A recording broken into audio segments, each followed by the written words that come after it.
नमस्कार, मेरा नाम संतोष है और मैं एक प्राइवेट कंपनी में जॉब करता हूँ।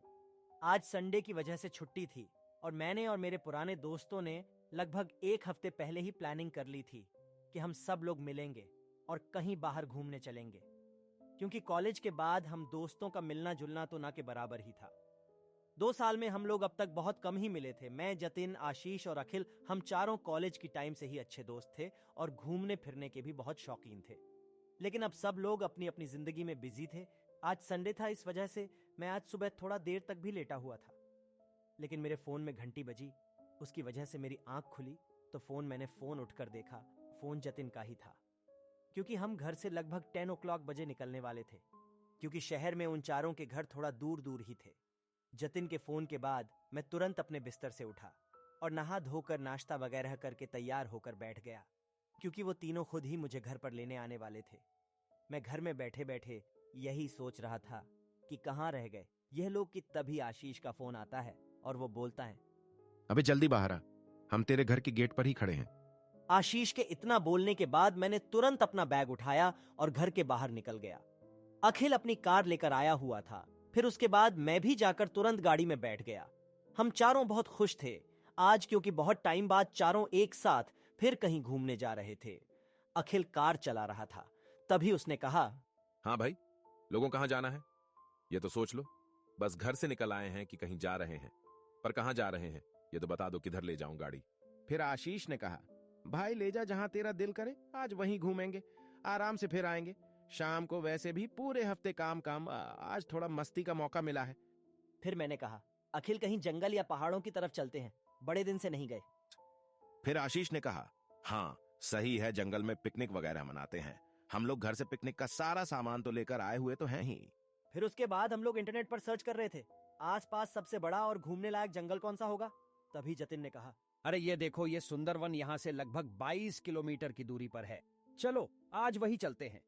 सुंदरबन के बारे में तो हमने भी बहुत सुना था कि बहुत बड़ा और विशाल जंगल है, पर हम कभी वहां गए नहीं थे, क्योंकि यह पहाड़ियों की तरफ था। तो अब हमने यह तय कर लिया था कि अब हम चारों उसी सुंदरवन में जाएंगे घूमने के लिए। फिर उसके बाद हम लोगों ने बाजार से थोड़ा खाने पीने का सामान भी ले लिया और कुछ सामान तो घर से लेकर आए हुए थे। फिर लगभग 2-2.5 घंटे के सफर के बाद हम उस जंगल के पास जा पहुंचे जहां हमने पिकनिक के लिए सोचा था। वहां पहुंचकर हमने देखा जंगल सच में बहुत बड़ा था।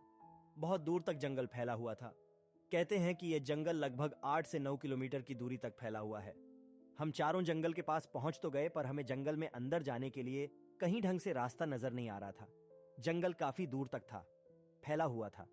इस वजह से हम भी गाड़ी में ही थे और गाड़ी लगातार आगे की ओर बढ़ा रहे थे कि शायद कहीं तो होगा। इस जंगल के अंदर जाने रास्ता थोड़ा आगे और गए तो हमें वन विभाग का 2 ऑफिस दिखे। फिर उसके बाद हम तुरंत कार से उतारकर वहां उन दोनों के पास गए और फिर जतिन ने उन गार्ड से कहा, सर इस जंगल में अंदर जाने के लिए रास्ता कहाँ से है? इतना ही कहा होगा जतिन ने कि उस गार्ड ने बड़ी ही हैरानी भरी नजरों से हम चारों को देखा और कहा, क्यों भाई, क्यों जाना है जंगल में? फिर मैंने कहा, अरे सर, वो हमें जंगल में पिकनिक वगैरह मनाने के लिए जाना है। फिर उस गार्ड ने कहा, बाहर कितनी जगह है, आस पास ही घूम लो, पिकनिक मना लो। इसके अंदर जाने का रास्ता नहीं है और इसके अंदर जाना ठीक भी नहीं है।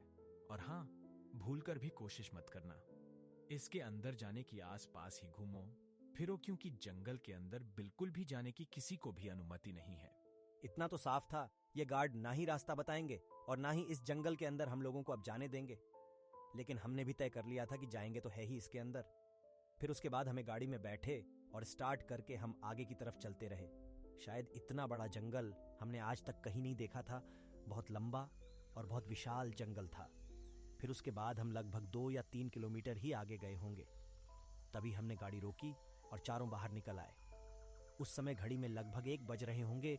कैमरा वगैरह सब सामान हम लेकर आए हुए थे, क्योंकि मैं फोटो खींचने का बहुत बड़ा शौकीन था। तुम इधर उधर घूम ही रहे थे कि तभी आशीष ने कहा, यार ऐसे तो हम इस जंगल में जा नहीं सकते, हमको ऐसे ही इन्हीं रास्तों में ऐसे ही अंदर जाना होगा। वहां पतले पतले 2 रास्ते थे, पर तभी अखिल ने कहा, भाई यार तुम लोग चले जाओ, मैं बाहर ऐसे अपनी गाड़ी छोड़कर नहीं जाऊंगा, क्या पता क्या हो जाए, नई गाड़ी है अभी मेरी। फिर उसके बाद हम लोगों के बार बार समझाने पर अखिल भी अब मान गया और उसने गाड़ी सड़क के बिल्कुल किनारे जंगल में घुसाकर खड़ी कर दी। और अब हम लोग अपना सामान उठाकर जंगल के अंदर जाने लगे। रास्ता तो सही से था ही नहीं, हर जगह जंगल के आगे झाड़ियां, कांटे और बड़े बड़े पेड़ थे। लेकिन हमको तो इस जंगल के अंदर जाना ही था, तो हम किसी तरह से उन झाड़ियों के बीच से ही अंदर जा रहे थे। हम लोग जैसे तैसे जंगल के काफी अंदर तक तो चले गए, लेकिन अब मुझे थोड़ा डर भी लग रहा था, क्योंकि इतने बड़े विशाल जंगल से हम बाहर भी कैसे निकलेंगे। मैं यही सब सोच रहा था, पर उस समय मैंने ये बात किसी को नहीं बोली। बस हम हंसी मजाक करते करते हम सब जंगल के काफी अंदर तक चले जा रहे थे।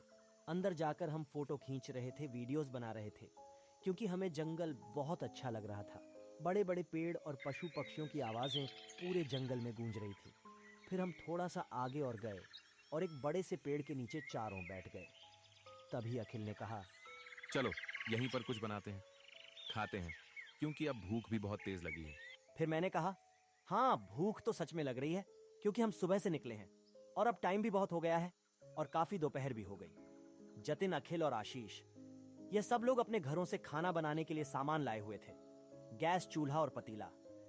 फिर उसके बाद हम लोगों ने बिरयानी बनानी शुरू करी और पतीले में चढ़ाकर हम सब इधर उधर फोटो वगैरह फिर खींचने लगे और मस्ती कर रहे थे। फिर लगभग 10 मिनट बाद मैंने वहां पर जाकर देखा कि बिरयानी पक चुकी है कि नहीं, पर मैंने जैसे ही पतीले का ढक्कन खोला तो मैं चौंक गया, क्योंकि पतीला तो बिल्कुल खाली था। फिर मैंने तुरंत जतिन, अखिल और आशीष तीनों को आवाज लगाई। मेरे आवाज लगाते ही वो तीनों भी तुरंत आए। फिर मैंने कहा, भाई बिरयानी कहाँ गई? फिर तीनों ने कहा, अबे भाई मजाक मत कर, भूख लगी है, कहाँ रखी है, चल खाते हैं, सच में भाई भूख बहुत लगी है। फिर मैंने कहा, नहीं, सच में मुझे नहीं पता कि क्या हुआ। मैं आया तो देखा पतीला बिल्कुल साफ था, लेकिन मेरी बात में किसी को यकीन नहीं हो रहा था। वो तीनों कह रहे थे कि मैंने ही कहीं रखी होगी। फिर तभी आशीष ने कहा, संतोष यार, पहले भी तो ऐसे ही मस्ती करता रहता था, पर भाई इस टाइम बहुत भूख लग रही है भाई। फिर मैंने कहा, भाई लोगों, कसम से मैंने कुछ नहीं किया, मुझे नहीं पता कहाँ है बिरयानी। अब हम चारों हैरान थे कि ऐसा कैसे हो सकता है। हम लोग ज्यादा दूर भी कहीं गए नहीं थे, गैस पर बिरयानी चढ़ाकर इधर उधर फोटो ही खींच रहे थे। बस हम चारों हैरान तो थे ही कि ऐसा कैसे हुआ। पर फिर मैंने कहा, चलो एक काम करते हैं, यहाँ से थोड़ा आगे चलते हैं, मुझे इस जगह पर थोड़ा अजीब से ही लग रहा है। फिर आशीष ने कहा, सही कह रहा संतोष, यहाँ सही तो मुझे भी नहीं लग रहा है। इतना बोलकर आशीष वो फोटोज दिखाने लगता है जो इतनी देर से वो खींच रहा था, पर उसने देखा हर एक फोटो में एक काली सी परछाई दिख रही थी। फोटो हम तीनों ने देखी तो तुरंत मैंने भी अपना फोन निकाला और मैंने भी कहा, ये तो मेरे साथ भी हो रहा है। जैसे ही जंगल के अंदर हम गुस्से थे तब से फोटो खींच रहा था मैं, और मेरी भी हर फोटो में ये काली परछाई दिख रही थी। हम चारों ने फोटो वीडियोस बनाई हुई थी। सबके फोन में जितनी भी फोटो थी, हर एक फोटो में वो काली परछाई साफ साफ नजर आ रही थी, जैसे कोई हमारे कैमरे के आगे ही खड़ा हो।